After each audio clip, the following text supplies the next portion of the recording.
Hello, it's Janice from Rue de Fleurs. Today we are going to be working on some quilted zipper pouches, but instead of walking you through how to make a simple zipper pouch, I am just going to talk a little bit about my inspiration behind how I pull fabrics and come up with color combinations. Later in the video you will see me work through the process. If you're interested, I make this one that's on the screen right now with the roses. But as far as the voiceover, since it's a very straightforward zipper pouch, I am going to talk a lot more about my fabric inspiration and how I choose the combinations of things that I put together, because I've had multiple comments here lately, and thank you very much for taking time to comment on how people are really interested in how I work through what fabrics I like to put together and how I use them to tell the story of a little piece. And it just got me thinking as well that I do that really because I'm inspired and I do my own scrapbooking. So I love playing with pretty papers and putting all those little tiny pieces together to make a larger composition. Obviously that's what quilting is, and you can do it here with these little pouches. You can tell your stories. But another big influence is just love of design in general, specifically garden design and interior design, where people are layering different textures of plants, hardscape, color, and as well as in the home with all kinds of textiles, carpet choices, paint, memorabilia, things that you use and you've collected. Some are old, some are new. You're layering them up in your home to tell a story that's personal to you, and that's kind of just all I'm doing here with the zipper pouches. So if you think that might be for you today, I hope you'll watch this lovely English cottage inspired zipper pouch tutorial. Okay, so to get started, I will just go ahead and give a little bit of background on why I'm even working on this project. I got a nice wholesale order from a local gift shop, so I am working on doing 12 of these pouches for delivery for her sale, upcoming sale. And it was a really great time to just throw out all of my fabrics onto the counter. Not all of them, because that would be ridiculous, but a large selection of things that I was interested in working with, that I felt inspired by on that day, or that I hadn't touched in a long time, kind of like this rose print. I hadn't used this in a really long time, so I was very excited by using it and trying to find what other items that I had been working with recently that might go with it. Because like if it's sitting on your shelf for a few years and you haven't looked at it, if you're like me, you've acquired new things since then. So there's a new opportunity to play, a new combination that might arise out of that. So that's where I pulled this one in, and then I found a couple of cutoffs from the scrap bin and added them to the top to get the correct size that I'm working on, and these became the panels for this little English rose zipper pouch. But it got me thinking, how I do that is first start with something that you're inspired by. It could be a new fabric, it could be something you haven't touched in a long time, like I just said. It could be something because you're making it for someone in particular and they love cats, or they love flowers, or they love roses, or it could be literally anything. And that's always a starting point. So even when you're doing interior design, right, you're starting with something that inspires you, or a problem that you need to solve. So I need a couch and I like gray, so I'm going to get a gray couch, but then I don't want my whole house to look like it just is a box with a gray couch in it. So how do I bring in other colors and layer? And this is where I absolutely love. My new obsession is Home and Garden. It's a channel on YouTube, or House and Garden, and I will link it below. And I believe it's out of UK. They have a magazine and the whole deal, but I am super addicted to their YouTube channel right now, and watching all of these interior design professionals and creatives walking you through their own homes and showing you all of the layers of fabrics and paints and furniture, some fabric that they've even designed themselves, and how they compile and curate the design in their home. And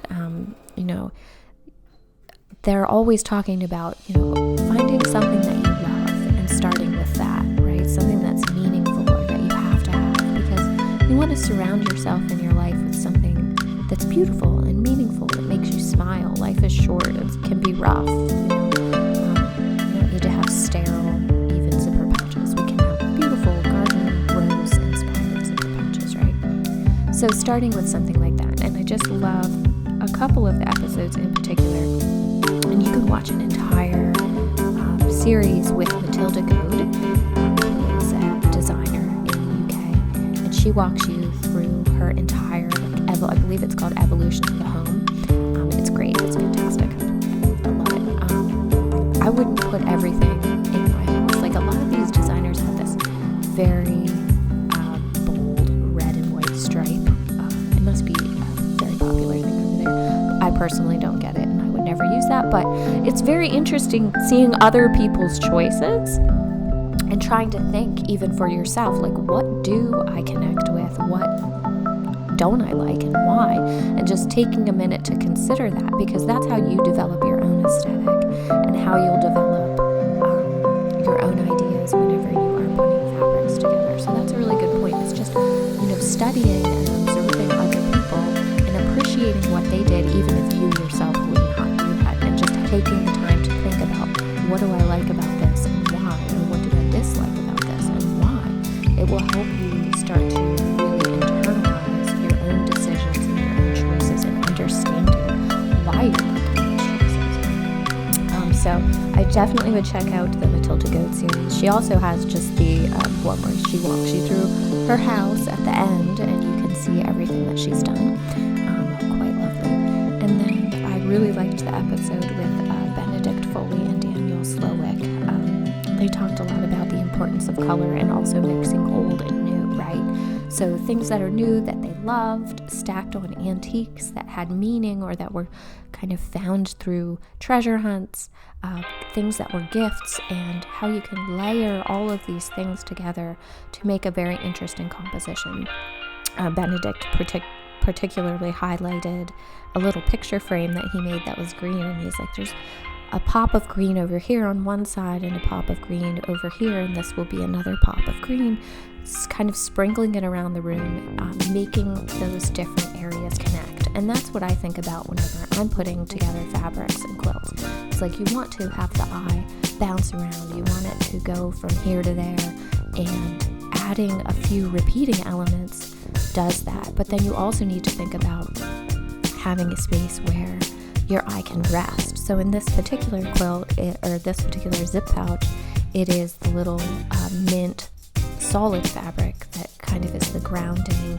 It talks back to the very openness in the rose pattern, but it's still interesting, right? You still like to absorb that color, and the fact that it's just that little small square makes it a little bit special. It's not the same color mint, but it's in the same tone family, as well as that kind of like hashtag print there, or hash mark print.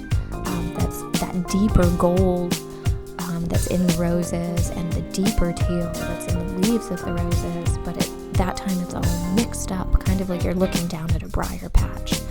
So that's what I'm thinking of, all of the ways that you can pull the different textures of each thing through, and then throwing in something that's a little unexpected, right? Or that's a little bit bolder. So here in my example, it's the yellow zipper. Yeah, it goes with everything, but that big streak of yellow, when I've mostly used the soft mint tones and the cooler tones, really makes that zipper pop, and it adds a little bit of the unexpected. So you want that too, the whimsy. So think of how you can introduce a little bit of whimsy into your project as well. If you're buying an entire collection and you're breaking it down to make a project, is there one or two fabrics that you can bring in that you've had for a really long time? Perhaps they're even vintage. I love bringing in vintage fabric with newer things. That instantly adds that whimsy, that touch of personality, a sense of place and history that you can't necessarily go get and just buy right off of the rack. So I really encourage you to look for things like that that speak to you, or if you've inherited anything, old mixes so well with new. Just think of that tone and the vibe as well when you're working with all of this stuff. And then you can work it into any project, and it will become more personal and become more you. So, and then finally, another person I would like to particularly highlight is the Max Rollitt video too, on that same House and Garden series, and he talked a lot about like having different textures together, as well as all of those different layers of antiques and new, and respecting some things for not being in perfect condition. And I think we as artists, when we're making something, we need to respect the fact that we aren't machines. And I know I've talked about this a lot and highlighted it in other videos, but there will be little tiny mistakes in your work, but that is part of the beauty. And people that appreciate that and appreciate your handmade things will love that. All of these designers say it is so much more beautiful sometimes to have a missing part of the top of this thing, or scratches in the marble. And I love that. I never put a tablecloth on this because I love looking at that history. I know for me and myself, I have a table, it's a pine dining table. So obviously pine is very soft wood, and it does not hold up well to 16 years of children, but I love it. To me, it carries that history. I know all of these little nicks and the finish that's not quite perfect, and there's even a corner that unfortunately has some pink marker on it that never came off. It tells the story of your life. Even my kids love to point out that pink marker that they had. It's memories. It's the stuff of life. You can't get that just from a machine. So I encourage you to respect that in your work as well. The people that get it really get it and know that it's something special. So I would totally check out that House and Garden series. I will link it. I'm super addicted. That's what I've been watching right now this week as I've been working on these pouches, and just looking at all of the color combinations and feeling really inspired to try some with the fabrics that I have, mixing that old and new, trying something different, looking for those interesting combinations, and of course pulling from my scrap bin. So here I'm just about done, trying not to sew through the zipper and break a needle.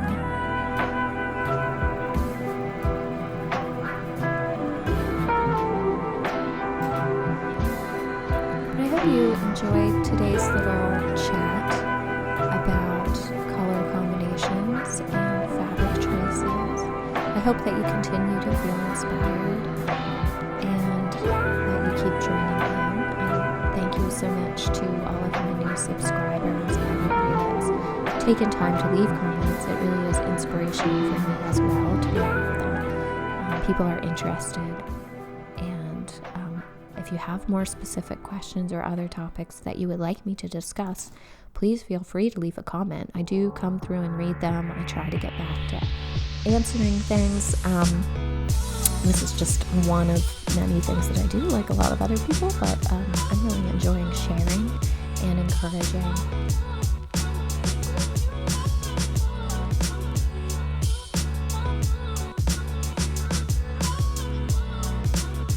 My least favorite part is turning things around. It's so fussy, it takes a long time.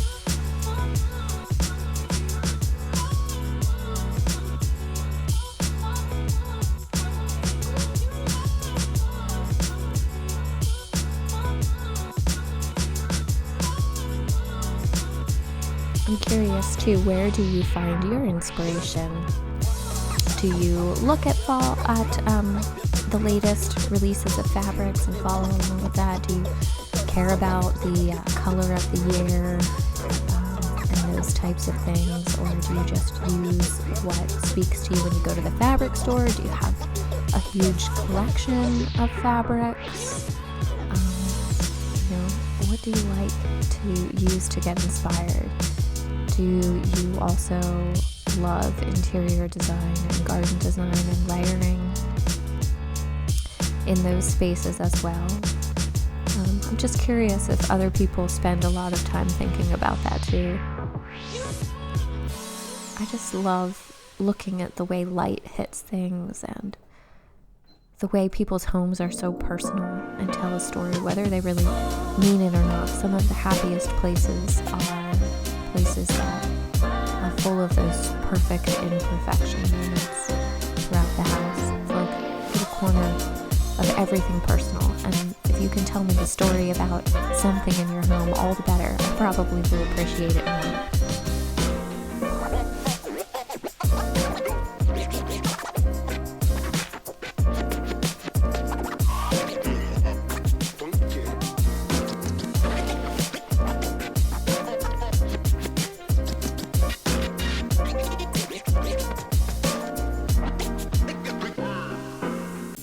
And finally, here is all of the pouches that I made. Mint and black and white, kitties, and this aqua ombre. Fun interior on that one. I love this XO print. That was a gift. Oh, here's the roses with a bold yellow grid. That was one of the first fabrics I ever bought at a yard sale. Pink flowers and navy, the one that you watched me make with its blush interior. Oh, these greens. They went together perfectly. Totally different years, totally different collections. Perfect color match. A little bit of art gallery I've still been hoarding. This one is like very spellbound. It's got the crystal, the geode kind of slice and cap. Some, I think that was exterior fabric I wanted to use up. I love navy and orange together. And then this gorgeous red linen. So thank you so much for joining me today, friends. I hope that you feel inspired, and please like and subscribe for more.